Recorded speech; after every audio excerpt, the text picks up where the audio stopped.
Hello and happy Intellectual Tuesday. It's been a while since I've done one of these videos, and thanks to him, I've decided to put together an Intellectual Day That Ends in Y video, Intellectual Tuesday video, anyways, whatever.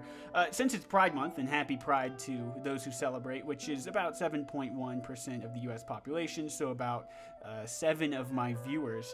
I've decided to talk about one of my favorite topics and relate it to this month. I'd like to talk about China. Yeah. Now, before I begin, I made 2 videos analyzing homosexuality in both the ancient and the modern world. If you want to watch 2 horrible videos, I mean, they're just bad. Listen to the mic quality in those guys. So welcome to quote unquote homosexuality, quote unquote, in the ancient world. And we're doing this through the lens of Bobber. Yeah, it's not good. Anyways, if you want to watch 2 videos about that, feel free. But all that to say, I have had a bit more of an elucidation. I made a point in the last videos that I made that we can't really call people in the ancient world gay. I stand by that, but I'd like to say that for the purposes of brevity, that it's probably fine if we call them gay or whatever terms that we have nowadays, just with the innate realization and contextualization that they probably wouldn't have seen themselves that way due to words like homosexuality being a little not created back then. Anyways, let's talk about ancient China. Now, ancient China in ancient Chinese history is full, I mean, just dripping full of these like rich stories about men and women and epic battles and also what we'd call homosexuality. Now, the first story that I'll use to elucidate upon this point is the story of the cut sleeve. So I'm trying to sing where I make my video in like a piecemeal style, you know, stitch them together and take in whatever ideas as they just float on by, and look how hard this picture goes. I mean, it's not every day you see like Mr. Sun Wukong, who's like Monkey King. Not every day you see him fighting this dragon with his Jingu Bong, which is like it's a golden cudgel. It's like the direct translation. Come on, I didn't make the words. Anyways, this pic goes hard. Back to the story. So what do we have going on here? Well, we have 3 main characters. We have Emperor Ai of Han, we have his servant, and then we have Emperor Ai's absolute boy love, Dongxian. So what's going on here is Dongxian is taking a nap on the Emperor's robe, and the Emperor, instead of like, you know, slightly inconveniencing Dongxian, you know, making him wake up for like a second and then go back to bed, he's like, no, we're gonna cut this sleeve off. And so he did. Let's note that like sleeves back in the day, especially on emperor's robes, had this like kind of non-valuable metal called gold on them, and 100% had like jewels and gems embroidered into the sleeves. And this man was like, yeah, we're cutting that off. That can go. We can sew that up later and look like a fool. But I think it's kind of endearing. This man didn't want to wake up his boy love, and I mean, how scandalous, right? And so he cut it off. Just as an extra note for you history lovers, because this, like, their story continues, Emperor Ai and Dongxian. Emperor Ai, like all people do, was going to die one day, and he told, like, the court officials, like, hey, guys, if we could have Dongxian be the emperor after I die, that'd be great. And the court officials did not fulfill that request. So, anyways. So that story took place around 5 BCE. This next story, the story of the bitten peach, is even further back in time, about 500 BCE, so way back there. Essentially, there was this guy named Duke Ling of Wei. He was a duke of a place called Wei, and there's this guy. His name was Mizisha, and Mizisha was, he was pretty. He was a pretty boy, right? And essentially, Mizisha took a bite of this like tasty peach and gave it to Duke Ling of Wei as like a gift, so he could savor it as well. And that was especially touching to the Duke. And so actually biting into a peach yutao is in Chinese, it's like slang for being homosexual. Now, this story actually doesn't end well for anyone.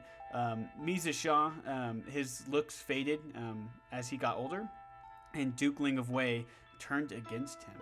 and was claimed that he had actually insulted him by giving him a half-eaten peach. I mean, the audacity. So Misa Shah fell out of favor with the emperor.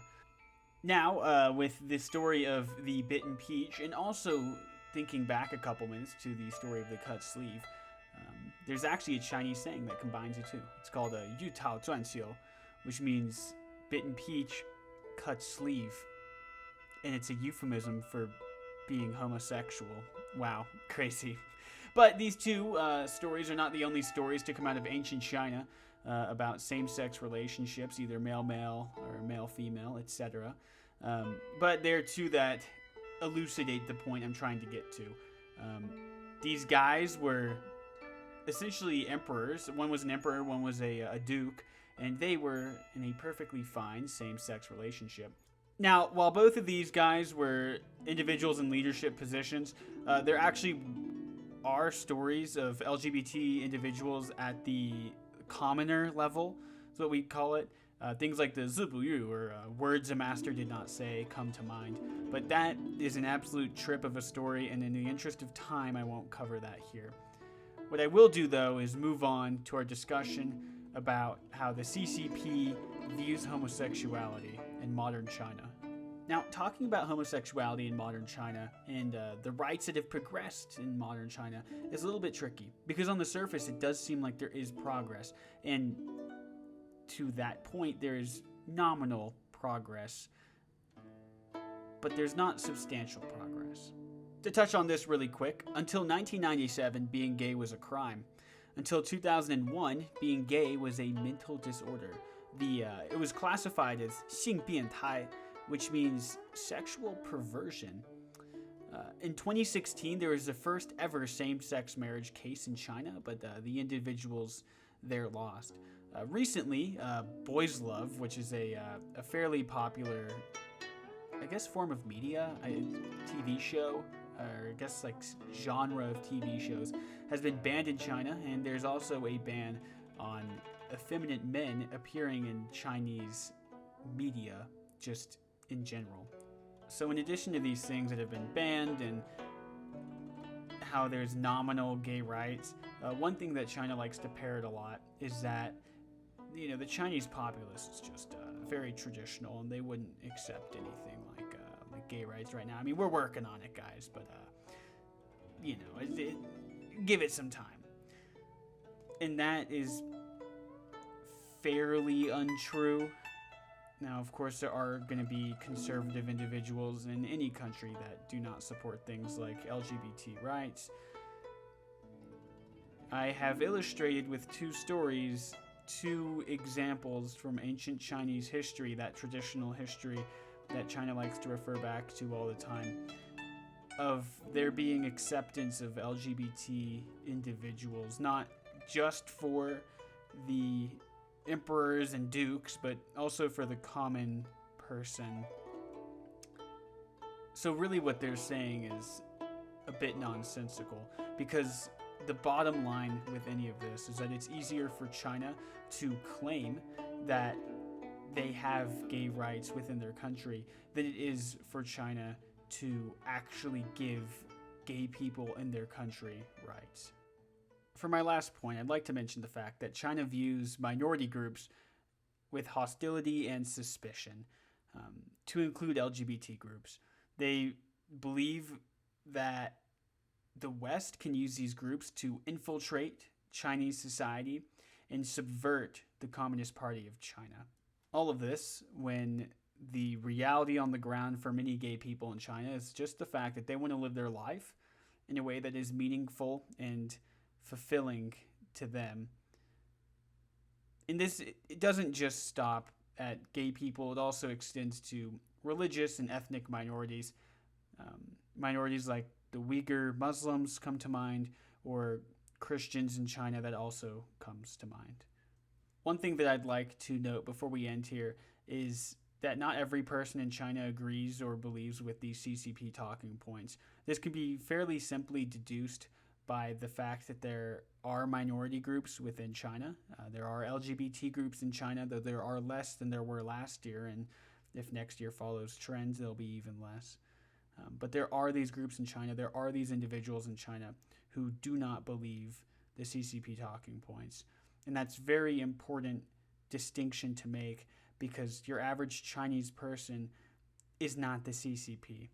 So I don't need to see anything like China-phobic comments in the comment section, because that's patently not true.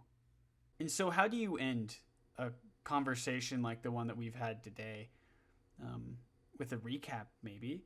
In ancient China, there was tolerance and, in some cases, like outright acceptance of homosexual behaviors. And in modern China, that is certainly not the case, not from the state's perspective. So, where do you go from there? There's quite honestly not much that you or I as individuals can do about that. I was listening to a podcast by Dan Carlin, and he said, what if a minority group was being persecuted in a country that's strong and everyone knows about it? Well, just look at how the collective world responded to the Uyghur genocide. Put some sanctions on China, call it good. Not enough for the Uyghurs, who have been, in some cases, forcefully sterilized. And does that fate wait for homosexual individuals in China? I don't know. But if we're judging by China's track record and how they already view minority groups as groups that can be infiltrated by Western governments, it's not exactly looking good for any minority group in China, to include LGBT communities. So I hope that you can take this opportunity to appreciate the fact that you're able to live your life in a way that is sustaining and fulfilling to you. Because there are certainly people all around the world, and to include the subjects of today's video, the LGBT individuals in China, who are not able to live their lives in a fulfilling or meaningful way to themselves because of the authoritarianism of the Chinese state. So try to be appreciative of what you've got. Until next time, take care. Bye-bye.